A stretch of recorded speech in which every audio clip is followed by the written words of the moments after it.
Here's more on that story. The tariff clock is ticking. President Trump says letters will go out soon, targeting countries that haven't struck a new trade deal with the United States before July 9th. That deadline marks the end of a 90-day grace period Trump announced back in April. Trump said he is not considering any extensions. And for countries without a deal, Trump says the penalties could be steep, up to 50% tariffs. Trump said on Fox News that tariff levels will depend on how countries treat the U.S. and how big their trade deficits are. We'll look at how a country treats us. Are they good? Are they not so good? Some countries, we don't care. We'll just send a high number out. But we're going to be sending letters out starting pretty soon. One of the biggest flashpoints was with Canada. But this weekend, Ottawa abruptly dropped its digital services tax.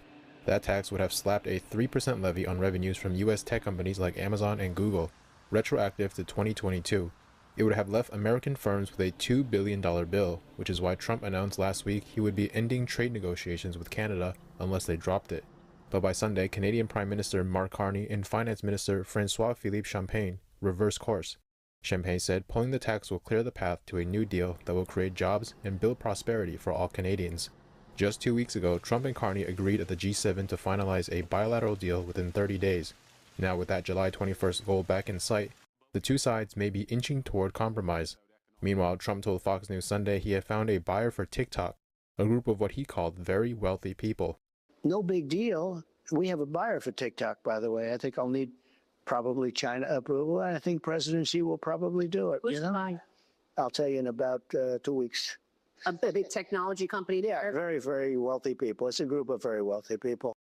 Earlier this month, Trump once again extended the deadline for the sale of TikTok. He gave the company until mid-September to split from its parent company, ByteDance. Back in March, then FBI Director Christopher Wray told Congress that TikTok poses a major national security threat. He warned ByteDance's algorithm, paired with U.S. user data, could be used for influence campaigns that are almost impossible to detect. TikTok briefly went dark in the United States in January when the original deadline passed. But just days before taking office, Trump said he'd extend the clock. That executive order, signed on Inauguration Day, put the app back online. South Korea will seek an extension to President Trump's 90-day tariff pause. A senior South Korean trade official said negotiations are likely to continue past the deadline. South Korea's new administration held its first senior-level trade talks with the U.S. last week. The official said the U.S. raised concerns related to South Korea's non-tariff barriers. Meanwhile, other issues, including foreign exchange rates and defense, are being discussed separately. More than 28,000 American military personnel are stationed in South Korea to deter North Korean aggression. President Trump has taken issue with the cost-sharing arrangement between the two allies and others, such as NATO. Thailand's finance minister is expected to travel to the United States later today for trade talks. Discussions will be held over the next 2 days. The Thai official told local news that he hoped U.S. tariffs levied on Thailand would not be higher than those imposed on other countries. Thailand faces 36% tariffs if it fails to negotiate a reduction before a pause expires on July 9th.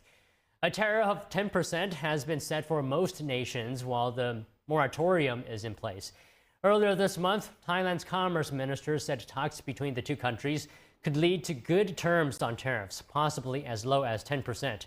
Thailand has said it hopes the negotiations will be extended past the July 9th deadline. A tragic developing story out of North Idaho. Two firefighters